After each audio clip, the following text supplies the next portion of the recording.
കൊച്ചിയെ നടുക്കി തൃപ്പൂണിത്തുറയിൽ ഉഗ്രസ്ഫോടനം. പടക്കശാലയിൽ ഉണ്ടായ സ്ഫോടനത്തിൽ ഒരാൾ കൊല്ലപ്പെട്ടു. തിരുവനന്തപുരം ഉള്ളൂർ സ്വദേശി വിഷ്ണുവാണ് മരിച്ചത്. 16 പേർക്ക് പരിക്കേൽക്കുകയും ചെയ്തു. 2 പേരുടെ നില അതീവ ഗുരുതരം. സ്ഫോടനത്തെ തുടർന്ന് സമീപത്തെ 25ഓളം വീടുകൾക്ക് കേടുപാടുണ്ടായി. നിരവധി വാഹനങ്ങൾ കത്തിനശിച്ചു. സ്ഫോടനാവശിഷ്ടങ്ങൾ 500 മീറ്ററിലധികം ദൂരത്തേക്ക് തെറിച്ചു വീണു. 2 കിലോമീറ്റർ അകലെ വരെ സ്ഫോടനത്തിന്റെ പ്രകമ്പനം ഉണ്ടായി. പുതിയകാവ് ക്ഷേത്രത്തിലെ ഉത്സവത്തിലെ വെടിക്കെട്ടിനായി കൊണ്ടുവന്ന പടക്കങ്ങളാണ് പൊട്ടിത്തെറിച്ചത്. ജനവാസ കേന്ദ്രത്തിൽ പ്രവർത്തിച്ചിരുന്ന പടക്കശാലയ്ക്ക് അനുമതി ഉണ്ടായിരുന്നില്ല.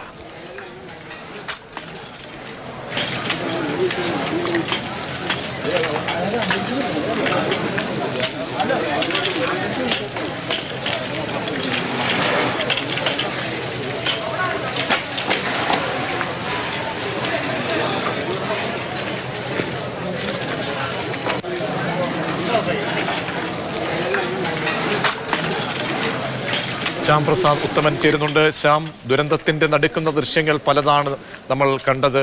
ഇപ്പോൾ സ്ഥിതി അവിടെ ശാന്തമായിട്ടുണ്ടോ? അവശിഷ്ടങ്ങളൊക്കെ നീക്കുക എന്നത് വളരെ പ്രധാനപ്പെട്ട വെല്ലുവിളിയാണ്. വീട്ടുകാരെ സംബന്ധിച്ചിടത്തോളം ഒക്കെ എന്ത് നടപടിയാണ് പുരോഗമിക്കുന്നത്?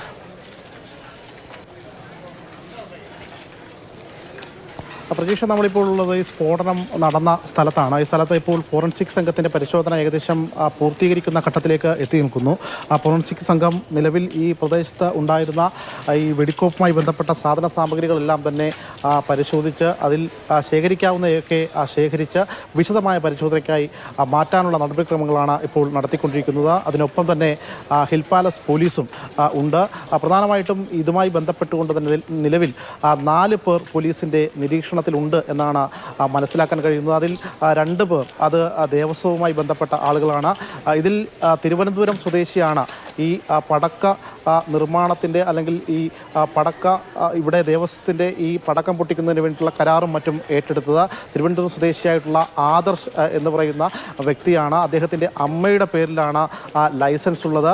ഒരുപക്ഷെ അവർ അദ്ദേഹത്തിൻ്റെ തൊഴിലാളികളാണ് ഇവിടെ എത്തിയത്. അതിൽപ്പെട്ട ആളാണ് മരിച്ച തിരുവനന്തപുരം ഉള്ളൂർ സ്വദേശി വിഷ്ണു എന്നാണ് മനസ്സിലാക്കാൻ കഴിയുന്നത്.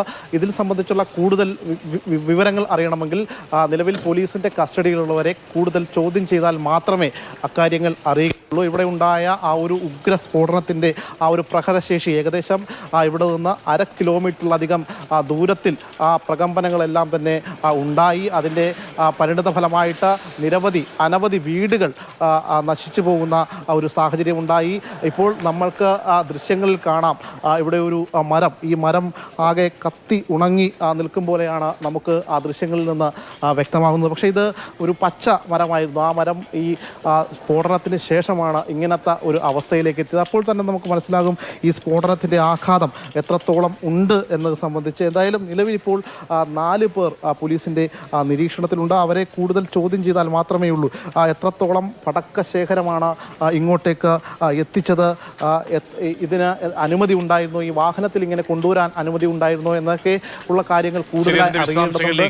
തൃപ്പൂണിത്തുറ സ്ഫോടനത്തിൽ ക്ഷേത്ര ഭാരവാഹികൾക്കെതിരെയാണ് പോലീസ് കേസെടുത്തിരിക്കുന്നത്. അനുമതിയില്ലാതെ ഇന്നലെ വെടിക്കെട്ട് നടത്തിയതിനും അനുമതിയില്ലാതെ സ്ഫോടക വസ്തുക്കൾ സൂക്ഷിച്ചതിനുമാണ് കേസ്. 4 പേർ പോലീസ് നിരീക്ഷണത്തിൽ കൂടിയാണ്. സ്ഫോടനത്തിൽ മനുഷ്യാവകാശ കമ്മീഷൻ കേസുമെടുത്തു. 15 ദിവസത്തിനകം റിപ്പോർട്ട് സമർപ്പിക്കാനും നിർദ്ദേശം നൽകിയിട്ടുണ്ട്.